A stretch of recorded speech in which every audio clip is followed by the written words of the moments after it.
Bom dia, amada igreja. Graça e paz do nosso Senhor e Salvador Jesus Cristo. Estamos mais uma vez juntos pela manhã para aprendermos um pouco mais sobre a palavra de Deus. Estamos na série de estudos Andando nos Passos de Jesus. Hoje é o nosso terceiro encontro pensando nessa temática, nessa perspectiva.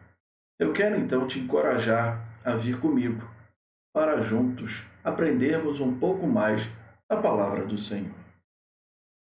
Eu quero iniciar logo esse estudo e, ao final, convidar você a meditar em tudo aquilo que foi dito e orar junto comigo, pedindo para que o Senhor ministre estas verdades no nosso coração.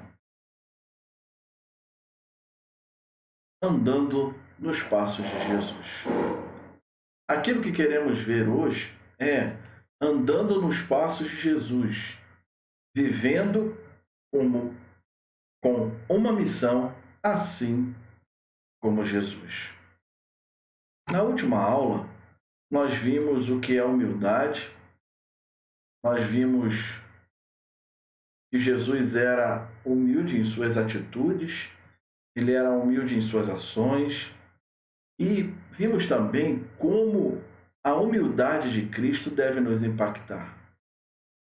Hoje, nós queremos ver que Jesus o tempo todo teve uma intenção de cumprir a missão pelo qual o Pai o havia dado. Então, nós vamos ver a perspectiva da intenção missionária de Jesus, nós vamos ver também essa intenção repetida pelos apóstolos e vamos ver também essa intenção que foi confiada a cada um de nós, a Igreja de Jesus. Vivendo com uma missão, assim como Jesus. A intenção missionária de Jesus. Para que a gente possa entender todo esse enredo, tudo aquilo que está acontecendo, eu quero então contar uma história. Uma história que está baseada num texto bíblico. E segue assim. Era um dia de primavera em uma das mais belas cidades do Oriente Médio. Nesta quinta-feira especial, um tipo de passeata parecia ocorrer ao longo deste oásis, cujas ruas eram delineadas por palmeiras, conhecido como o Pequeno Paraíso. Era uma semana precedente à Páscoa e muitos viajantes passavam pela pitoresca cidade que se localizava no vale, Jericó, enquanto faziam a sua jornada em direção ao cume, para a cidade de Jerusalém, onde então acontecia a festividade. Todavia, um viajante parecia estar atraindo a si toda a atenção. De fato, multidões se ajuntaram nas ruas delineadas por palmeiras, a fim de conseguirem um vislumbre deste homem afamado e de sua comitiva. Observe comigo que eu deixei em outra cor para que a gente possa entender quem são as pessoas que estão envolvidas nesse enredo. Há um viajante, há uma multidão que se ajunta, há uma multidão que querem vislumbrar, ver um pouco desse homem que está ganhando fama pela sua caminhada. E esse homem não está só com ele, tem uma comitiva. Algumas pessoas o acompanham. Um objeto de curiosidade era um jovem rabino cuja extraordinária pregação e obras miraculosas deram-lhe uma significativa quantidade de atenção. Um jovem rabino, uma pregação, obras que dá a ele atenção. Ou seja, e chama a atenção daqueles que estão ao redor.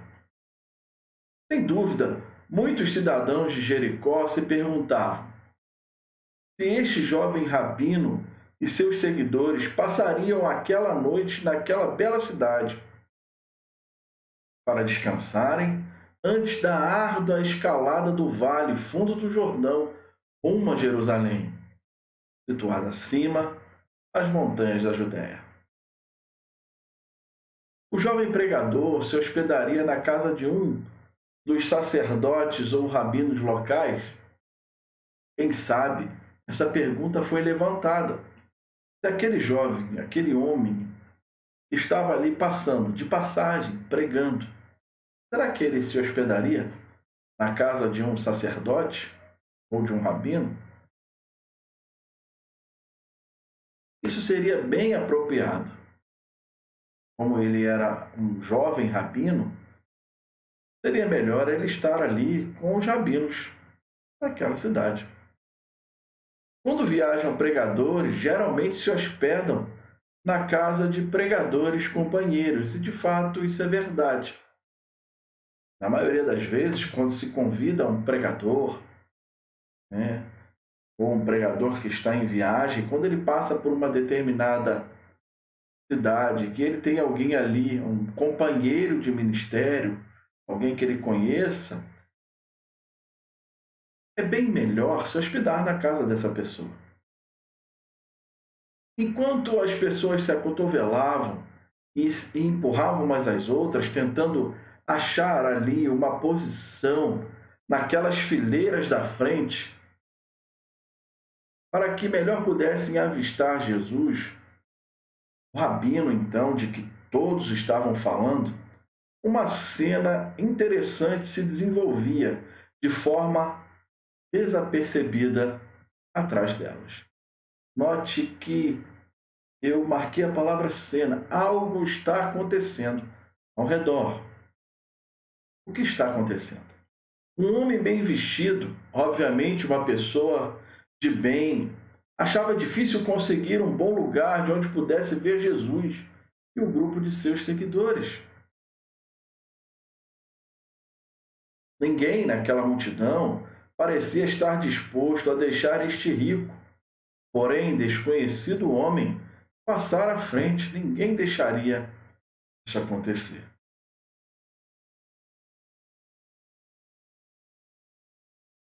Ninguém se movia para dar lugar a Zaqueu. Esse era aquele homem que estava tentando se achegar. Uma pergunta pode vir: por que deveriam então aquela multidão dar lugar a Zaqueu? Para os judeus de Jericó, ele tinha um dos trabalhos mais detestáveis que se podia imaginar. Vocês lembram qual era a profissão de Zaqueu? Ele era cobrador de impostos. Como você pode imaginar um judeu que aceitava trabalhar como coletor de impostos? Tinha de estar motivado pela mera cobiça de juntar grandes somas em dinheiro e empedernir-se. Empedernir-se. Palavra difícil. Ou seja, tornar duro, insensível, desumano, até o ponto de desdenhar por completo a má situação financeira de seus compatriotas. Essa era a função de Zaqueu. Ele trabalhava como coletor de impostos para o Império Romano.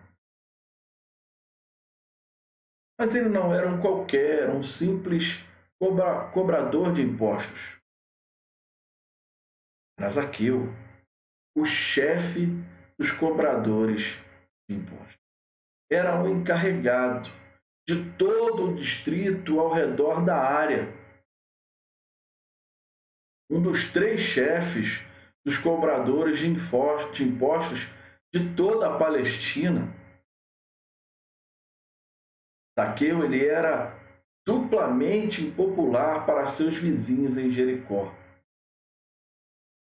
Ele não era somente desrespeitado por encher seus bolsos às custas dos seus companheiros judeus, mas também por trabalhar por aqueles odiados ocupantes gentios, os romanos. Situação difícil, né? Aquele homem era desrespeitado. Por quê? Porque ele enchia o seu bolso às custas do seu povo. Ele era odiado por trabalhar por aqueles gentios, aqueles que não faziam parte do povo de Deus, aqueles que estavam ali oprimindo o povo de Deus.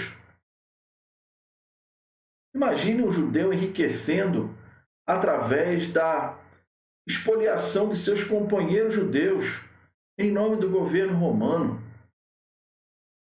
Situação complicada. Não é de se admirar, então, que ninguém quisesse deixar para Zaqueu um lugar na fileira da frente para que ele pudesse ver Jesus. Zaqueu não era somente rico e desprezado, era também de baixa estatura, era um homem baixo. Homem de iniciativa que era, chegou a uma inusitada solução. Subiu em um dos sicômoros e ficava próximo da rua. Ele pensa rápido. Um homem que estava acostumado a tomar a iniciativa em resolver as situações, em ser proativo, ele olha ao seu redor e chega a uma inusitada solução. Que cena deve ter sido aquela? Um dos cidadãos mais notório e rico, corrupto de Jericó, escalando uma árvore como um menino de escola. Quem nunca escalou uma árvore quando criança? Logo, as multidões podiam ver Jesus se aproximando. Eles esticavam o pescoço para terem um melhor vislumbre, para ter uma melhor visão. Ele certamente parecia alguém comum, mas as histórias a seu respeito estavam longe de serem rotineiras. Muitas pessoas simples o achavam fascinante. Que agora nós estamos falando de Jesus. Ele pregava de um modo que aquelas pessoas entendiam. Ele era tão bondoso.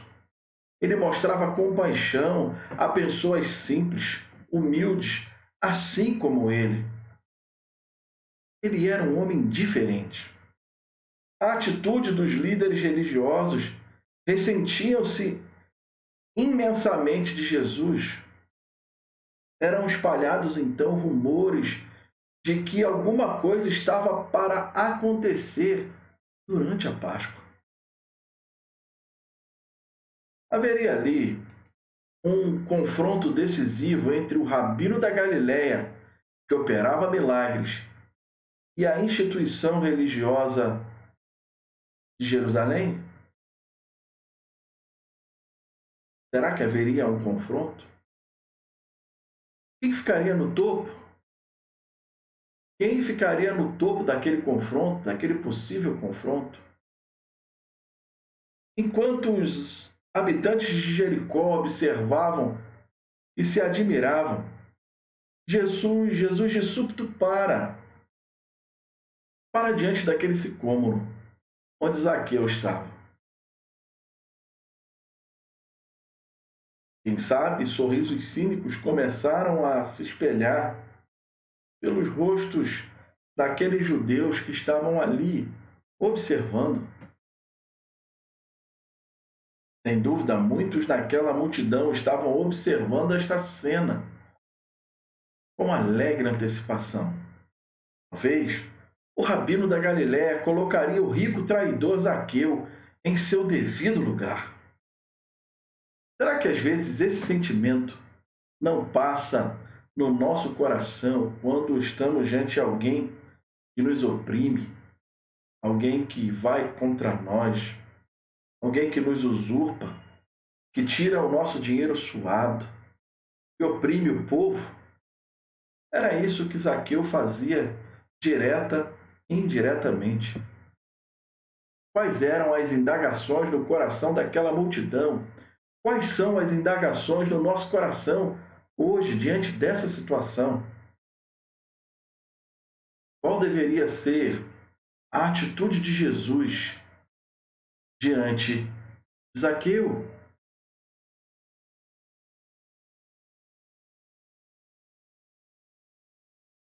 Talvez Jesus pudesse censurar Zaqueu diante de toda aquela gente que ele havia roubado. Humanamente falando, isso seria ótimo. Certamente Zaqueu ficou chocado quando percebeu que o grupo parou bem embaixo da sua árvore. Imagine só, você sobe para observar e daqui a pouco toda aquela comitiva para debaixo da sua árvore e aquele rabino olha para ele, olha nos seus olhos. Contudo, Zaqueu não foi o único a ficar surpreso com o que aconteceu a seguir. Olha o que a Bíblia nos diz. Quando Jesus chegou àquele lugar, olhando para cima, disse: Zaqueu, desça depressa, porque hoje preciso ficar na sua casa. O que Jesus disse? Ele disse que estava indo se hospedar na casa de um pecador? É isso mesmo? Jesus poderia fazer tal coisa, sendo aquele rabino uma pregação capaz de alcançar o coração, aquele que tinha compaixão do povo. Poderia ele, então, agora se hospedar na casa desse pecador que oprimia tanto aquele povo? Por que Jesus faria tal coisa? As palavras de Jesus a Zaqueu revelam que ele estava ciente de que seu encontro fora um decreto divino. Literalmente, o que Jesus disse foi: convém que eu fique hoje em sua casa. A ação de Jesus nos revela que ele não estava apenas de um passeio, ele não estava apenas passeando, realizando um passeio casual pela tarde. Ele estava numa missão divina. Jesus tinha um propósito em ir à casa deste corrupto homem de negócios. Havia um propósito no coração de Jesus. Apesar de Zaqueu ter ficado alegre em ter parte neste decreto divino, aquela multidão ficou visivelmente desapontada. Aqueles homens e mulheres que estavam seguindo ali o rabino da Galileia ficaram desapontados. Todos os que viram isto murmuravam, dizendo que Jesus tinha se hospedado com um homem pecador. Qual é a nossa realidade, a nossa reação diante disso? Ao lermos, ao ouvirmos essa história, Jesus sabia muito bem qual era a sua missão. Seu propósito divino é tão claro que ele não deixava se dissuadir, ou seja, convencer alguém ou a si mesmo a mudar de ideia. Mesmo que a multidão pudesse reprová-lo e ficar resmungando dele, Jesus sabia muito bem qual era a sua missão. Ele sabia muito bem o motivo pelo qual ele estava caminhando dia após dia pelas ruas, pelas vielas, pelos bairros, pelas cidades. Enquanto seguimos Jesus e Zaqueu até a vila dos coletores de impostos em Jericó, encontramos mais uma cena surpreendente. Enquanto aqueles homens vão andando, eles estão indo até a vila dos coletores de impostos. Algo acontece. Algo sobrenatural acontece. Zaqueu se torna um homem transformado. Aquele homem que anteriormente havia sido desonesto e ganancioso em seus negócios, torna-se agora humilde e arrependido. Isso fica claro quando ele se dispõe. Zaqueu, por sua vez, se levantou e disse ao Senhor: Senhor, vou dar a metade dos meus bens aos pobres. E se roubei alguma coisa de alguém, vou restituir 4 vezes mais. Como poderia alguém explicar esta surpreendente transformação? Como alguém poderia explicar esse ato? Jesus responde então à ação daquele homem. Então Jesus lhe disse: hoje houve salvação nesta casa, pois também este é filho de Abraão. Ao olharmos para essa atitude, para aquilo que estava acontecendo na vida de Zaqueu, nós podemos perceber que a transformação de Zaqueu era algo inexplicável em termos humanos. Foi uma obra exclusivamente divina. Uma transformação dessa, uma transformação assim, pode acontecer apenas pela intervenção da graça salvadora. É Deus derramando a sua graça sobre o pecador. Jesus sabia muito bem qual era a sua missão. Antes de Jesus deixar a casa de Zaqueu para completar a sua jornada para Jerusalém e a crucificação que o aguardava, claramente ele declarou o seu propósito, sua missão. Disse ao grato Zaqueu e à multidão que murmurava. Jesus deixa claro qual era o seu propósito e a sua missão. Você sabe qual é? Já parou para pensar qual era o propósito e a missão de Jesus? Porque o Filho do Homem veio buscar e salvar o perdido. Essa era a intenção missionária de Jesus. Um propósito, uma missão. Buscar e salvar o perdido. Glória a Deus, porque esse propósito se realizou em nós. Glórias a Deus, porque se estamos aqui hoje, reunidos, participando desse estudo, é porque um dia ele nos alcançou, um dia na estrada da nossa vida, ele se apresentou a nós e nos chamou pelo nome. Um belo dia ele disse: Rafael, desce, vem até a minha presença, que hoje me convém pousar na sua casa, e a minha vida foi transformada. Assim também foi com você. Assim tem sido com a igreja.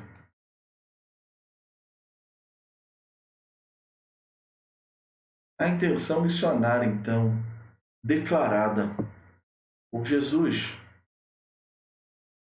Essa não foi a única vez em que Jesus declarou o propósito de sua missão. Muitas vezes foi dito dele e por ele estava aqui, neste mundo repleto de pecado, como um homem com uma missão. A vida de Jesus era marcada pelo propósito. A sua vida, a minha vida, a vida da igreja precisa ser marcada pelo propósito. Não o propósito do seu coração, não o propósito do meu coração, mas o propósito do Senhor, a missão do Senhor. Precisamos ser uma igreja que ouve a voz do Senhor e obedece. Antes mesmo de Jesus nascer em Belém, o anjo anunciou que sua vinda teria um propósito. Disse o anjo: ela dará à luz um filho, e você porá o nome dele de Jesus, porque ele salvará o seu povo do pecado deles. A missão. Que coisa linda! Que coisa gloriosa! Antes de Jesus nascer, o anjo já declara qual é a sua missão. Quando ele ainda era criança, Jesus perguntou à sua mãe e a seu pai adotivo. Ele respondeu: por que me procuravam? Não sabiam que eu tinha de estar na casa de meu pai? Jesus estava no templo. Quando Jesus dá início ao seu ministério público, revela que estava ciente do motivo de estar aqui no planeta Terra. Olha o que ele diz. Não pensem que vim revogar a lei ou os profetas. Não vim para revogar, mas vim para cumprir. Eu vim para cumprir a lei e os profetas. Jesus lhes declarou em João 4,34: a minha comida consiste em fazer a vontade daquele que me enviou e realizar a sua obra. A igreja que anda nos passos de Jesus, a igreja que segue os passos de Jesus, ela faz a mesma coisa que Jesus fez. Ela declara, ela tem isso de forma muito clara, muito distinta no seu modo de ser.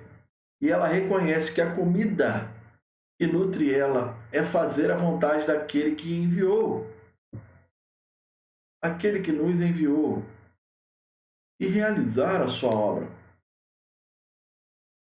Mais tarde, Jesus explica aos seus discípulos: tal como o Filho do Homem, que não veio para ser servido, mas para servir e dar a sua vida, o resgate de muitos. Mateus 20:28. Mateus então comenta no final do ministério de Jesus. Olha o que ele diz. Desde esse tempo, Jesus começou a mostrar aos seus discípulos que era necessário que ele fosse para Jerusalém, sofresse muitas coisas nas mãos dos anciãos, dos principais sacerdotes e dos escribas, e fosse morto, e no terceiro dia ressuscitasse. Jesus então mostra para os seus discípulos qual era o propósito dele ir para Jerusalém. Enquanto passava pela semana da paixão, ele explica aos seus discípulos: agora minha alma está angustiada. E o que direi? Pai, salva-me desta hora? Não, pois foi precisamente com este propósito que eu vim para esta hora. Pai, glorifica o teu nome. Então veio uma voz do céu: eu já o glorifiquei e ainda o glorificarei. Quando Jesus está de pé diante de Pilatos, durante aquela noite de provação, Jesus reitera, Jesus fala. Pilatos perguntou: então, você é rei? Jesus respondeu: o Senhor está dizendo que eu sou rei. Eu, para isso nasci e para isso vim ao mundo, a fim de dar testemunha da verdade. Por várias vezes Jesus disse: em verdade vos digo. Todo aquele que é da verdade ouve a minha voz. As minhas ovelhas ouvem a minha voz. Me segue. Jesus também disse isso. A clara consciência de Jesus a respeito de sua missão foi ouvida naquele clamor triunfante da cruz, quando ele declara: quando Jesus tomou o vinagre, disse: está consumado. E, inclinando a cabeça, entregou o Espírito. Quando Jesus disse: está consumado, a missão estava cumprida. Jesus veio cumprir a vontade do Pai. Ele veio salvar, buscar e salvar os perdidos. Veio para glorificar o nome do seu Pai. E o glorificou. Concluiu a obra que o seu Pai lhe dera. Nós, como igreja, precisamos glorificar o nome do Pai. Nós precisamos concluir a obra que Ele tem posto em nossas mãos. Olha o que João vai dizer no capítulo 17. Ele diz o seguinte: eu te glorifiquei na terra, realizando a obra que me deste para fazer. Você sabe qual é a obra que Deus te deu para fazer? Você já parou para se perguntar sobre isso? Qual é a obra que o Senhor te deu para fazer? Depois que Jesus voltou para o céu, os apóstolos foram relembrados pelo Espírito Santo da missão de Jesus e de como ele esteve consciente de seu propósito na terra. O Espírito Santo vai lembrando os apóstolos. Paulo vai ensinar mais tarde o seguinte: mas quando chegou a plenitude do tempo, Deus enviou o seu Filho, nascido da mulher, nascido sobre a lei, para resgatar os que estavam sob a lei, a fim de que recebêssemos a adoção de filhos. Olha que coisa linda, maravilhosa. Na plenitude dos tempos, na plenitude do tempo, quando tudo estava preparado, Deus envia o seu Filho, nascido da mulher.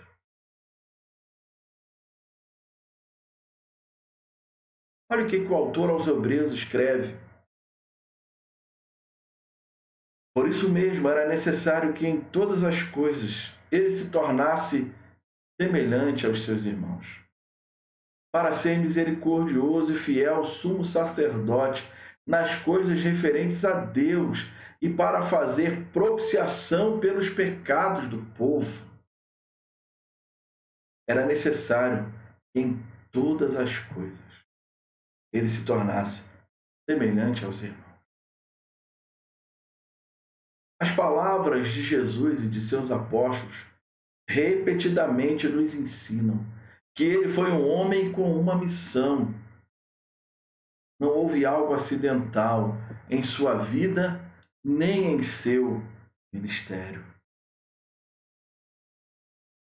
Havia uma missão clara, um propósito claro. Tudo foi feito com um propósito. A própria vida de Jesus foi marcada por sua missão. Então eu disse: eis, aqui estou. No rolo do livro está escrito a meu respeito: estou aqui para fazer, ó Deus, a tua vontade. Hebreus capítulo 10, verso 7. Seu propósito estava focalizado em buscar e salvar os que estavam perdidos. Quando olhamos para a vida, para o caráter de Jesus, o vemos dessa maneira, como um homem em missão, determinado a alcançar o alvo. Determinado a alcançar o alvo. E o alvo era glorificar o Pai e realizar a vontade do Pai. Essa foi a intenção missionária de Jesus. Quero ver agora com vocês a intenção missionária de Jesus repetida pelos apóstolos. Será que aqueles homens repetiram de fato aquilo que Jesus estava fazendo? Vocês já ouviram o termo passar o bastão? Há uma modalidade olímpica, em que é um revezamento, em que os corredores largam e pelo meio do caminho outros corredores estão parados e vão passando ali, pegando aquele bastão e continuando a corrida até chegar no seu objetivo, que é a reta final. Passar o bastão da missão a seus discípulos ou a seus apóstolos era claramente o plano de Jesus, enquanto se preparava para partir fisicamente desse mundo. Ao orar a seu Pai Celestial, uma noite antes de sua crucificação, Jesus disse: assim como tu me enviaste ao mundo, também eu os enviarei ao mundo. Muitos dias depois, no dia da ressurreição, à noite Jesus apareceu a seus discípulos e anunciou. Jesus lhes disse outra vez: que a paz esteja com vocês. Assim como o Pai me enviou, eu também envio vocês. Quais foram as últimas palavras de Jesus antes de ascender aos céus, de retornar para o Pai? Quais foram? Olha o que ele diz em Atos, capítulo 1, verso 8. Mas vocês receberão poder ao descer sobre vocês o Espírito Santo, e serão minhas testemunhas tanto em Jerusalém como em Judeia, em toda a Judeia e Samaria e até aos confins da terra. Receberão poder quando o Espírito descer sobre vocês, e vocês vão testemunhar. Como a intenção missionária de Jesus afetou a vida e o ministério de seus apóstolos? Como? Veja o testemunho do apóstolo Paulo. Ele viu sua vida envolvida em dar continuação, ou seja, sua vida tinha agora um propósito. O propósito era a missão de Jesus, de levar a mensagem da salvação a pecadores injustos. Portanto, ele escreve: portanto, somos embaixadores em nome de Cristo, como se Deus exortasse por meio de nós. Em nome de Cristo, pois pedimos que vocês se reconciliem com Deus. Ele vai dizer isso em 2 Coríntios, capítulo 5, verso 20. Paulo não pôde parar de falar às pessoas as boas novas de salvação em Jesus Cristo. Ele explicou o propósito de sua vida da seguinte maneira: se anuncio o Evangelho, não tenho do que me gloriar, pois sobre mim pesa essa obrigação, porque ai de mim se não pregar o Evangelho. Paulo entendeu muito bem que o propósito pelo qual Deus, o Deus encarnado, o Deus homem, se apresentou a ele naquela estrada de Damasco, era para que ele pregasse o Evangelho, era para que ele anunciasse as boas novas de salvação. Jesus então havia confiado aos seus apóstolos uma missão. E por último, eu quero ver com vocês sobre a intenção missionária de Jesus confiada a nós, a sua igreja.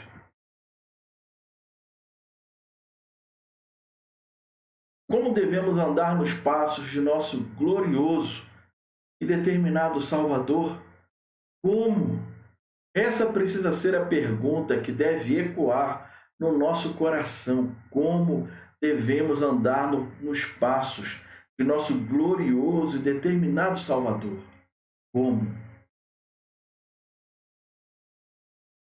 Nós não devemos vagar pela vida, vivendo para agradar a nós mesmos, com o que quer que capture o nosso desejo ou interesse durante o nosso tempo aqui. Não, Nós não podemos, como seguidores de Jesus Cristo, nossa vida tem um propósito. A sua vida tem um propósito. A minha vida tem um propósito. A nossa vida como igreja, como comunidade local, tem um propósito.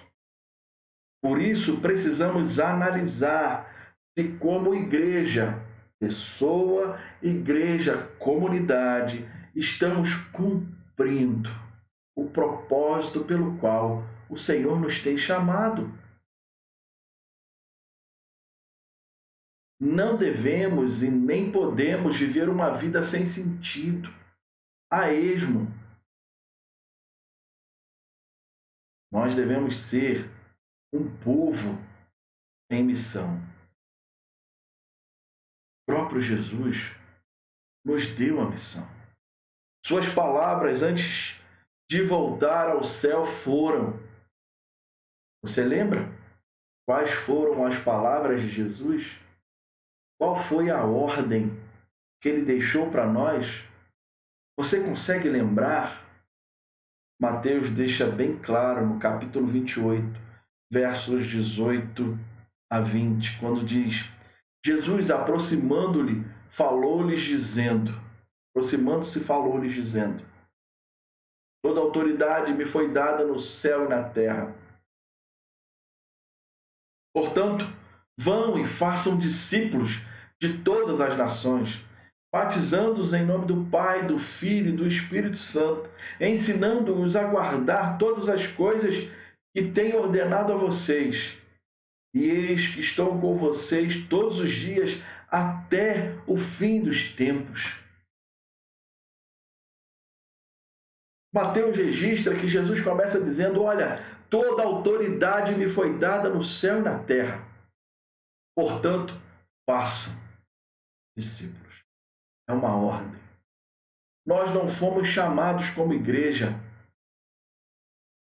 para construir prédios. Por mais que o prédio seja até importante, eu não estou aqui menosprezando, diminuindo a figura do prédio. Ela tem a sua devida importância. Mas o que Jesus nos chama a fazer é edificar vidas. Por isso que ele diz: eu dou a ordem, portanto vão e façam discípulos. Discípulos de todas as nações, não importa se é A, B, C, D ou E. Não importa quem seja, faça discípulos. Batize-os. Batize-os. Em nome do Pai, do Filho e do Espírito Santo. Ensine-os a guardar tudo aquilo que eu tenho ordenado a vocês.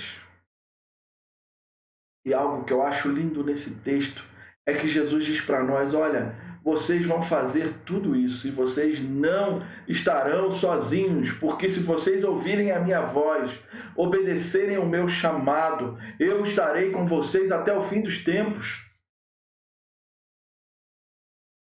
Se nós, como igreja, não estamos fazendo discípulos, se nós, como igreja, não estamos batizando em nome do Pai, do Filho e do Espírito Santo, se nós, como igreja, não estamos ensinando aqueles que vão se achegando à fé a guardar as coisas que o Senhor nos tem ordenado, alguma coisa está errada.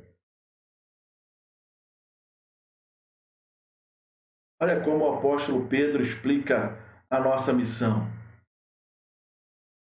Ele diz o seguinte: vocês, porém, são geração eleita, sacerdócio real, nação santa, povo de propriedade exclusiva de Deus.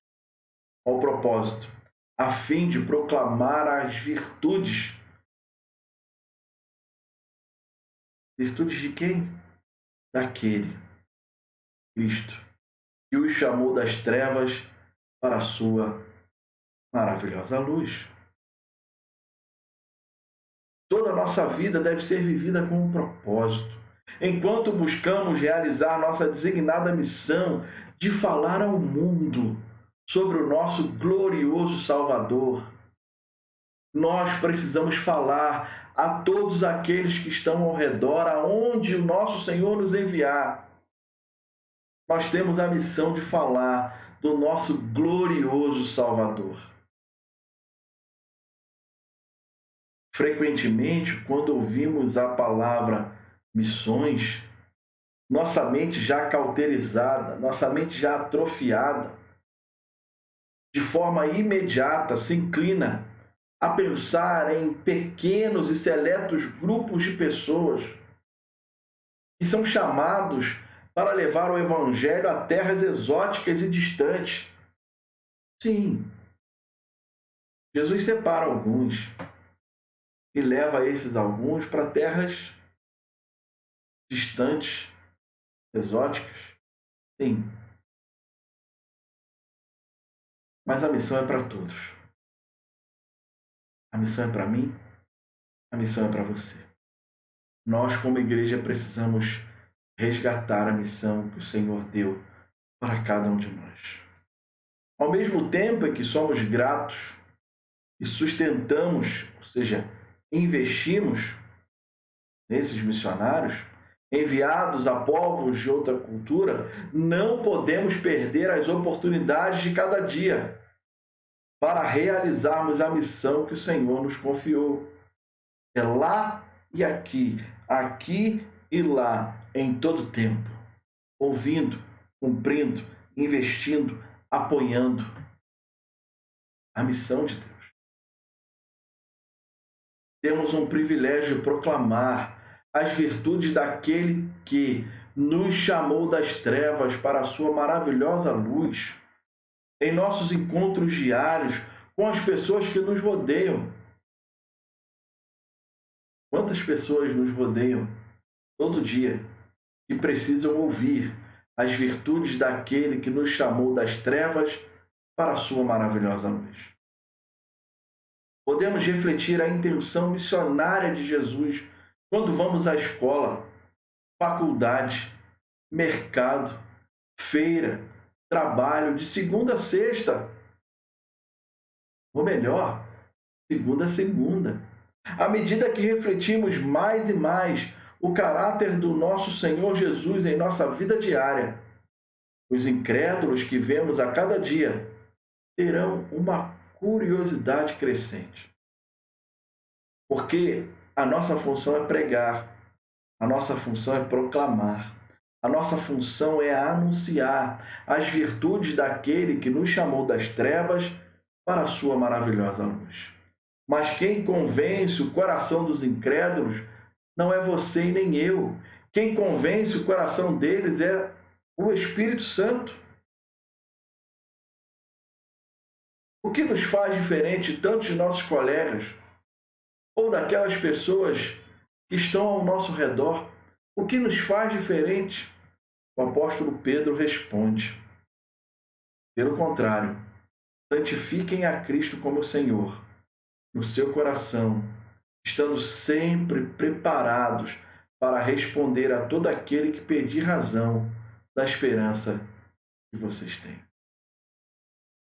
A diferença é que nós devemos a cada dia nos santificar. A cada dia nós devemos ter o nosso Senhor no nosso coração. E a cada dia nós precisamos estar preparados para responder a qualquer um que pedir a razão da nossa fé. Podemos refletir a intenção missionária de Jesus enquanto vivemos em nossa comunidade, orando para que de modo mais concreto tenhamos os olhos e o coração de Jesus.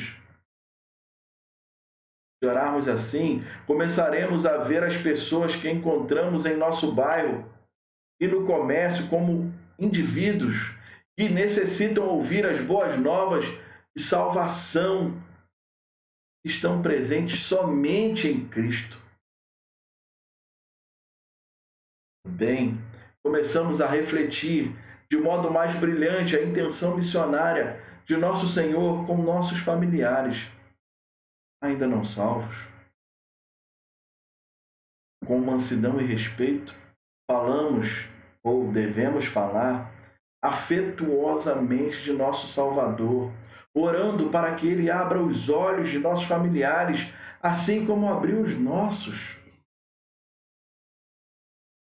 Pedro vai dizer em 1 Pedro 3, 15 e 16: Pelo contrário, santifiquem a Cristo como Senhor no seu coração, estando sempre preparados para responder a todo aquele que pedir a razão da esperança que vocês têm.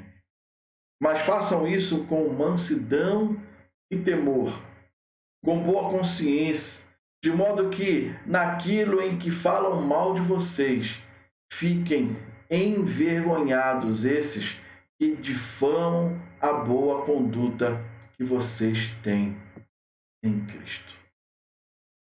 Que desafio está diante de nós, mas é possível se nós deixarmos Jesus trabalhar na nossa mente, no nosso coração, encher a nossa vida como igreja individual, pessoa, como igreja comunidade, que precisamos encarnar, tomar forma, o propósito pelo qual Ele nos chamou, de continuar transmitindo as virtudes daquele que nos chamou das trevas para a sua maravilhosa luz.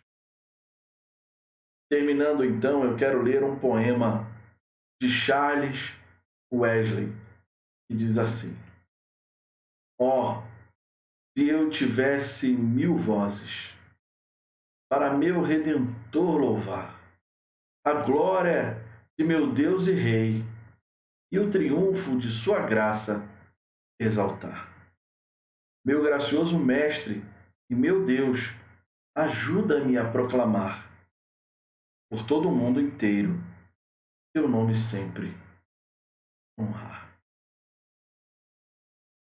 Você pense em tudo aquilo que foi dito hoje, que há uma missão. Jesus cumpriu essa missão, entregou essa missão aos apóstolos, e essa missão foi passada, o bastão foi passado a cada um de nós, a igreja do Senhor Jesus. Eu quero então te convidar a vir comigo e vamos orar. Pedir a Deus para que Ele fale conosco, para que Ele quebrante o nosso coração, para que Ele nos dê a humildade de reconhecer aonde temos errado e aquilo que precisamos mudar, para que o nome dele seja glorificado e muitas pessoas tenham o privilégio que nós temos de ter tido um encontro real e vivo com o Senhor Jesus. Curva sua cabeça, vamos orar. Senhor, nós queremos te louvar nesta manhã. Obrigado, Deus, por essa reflexão.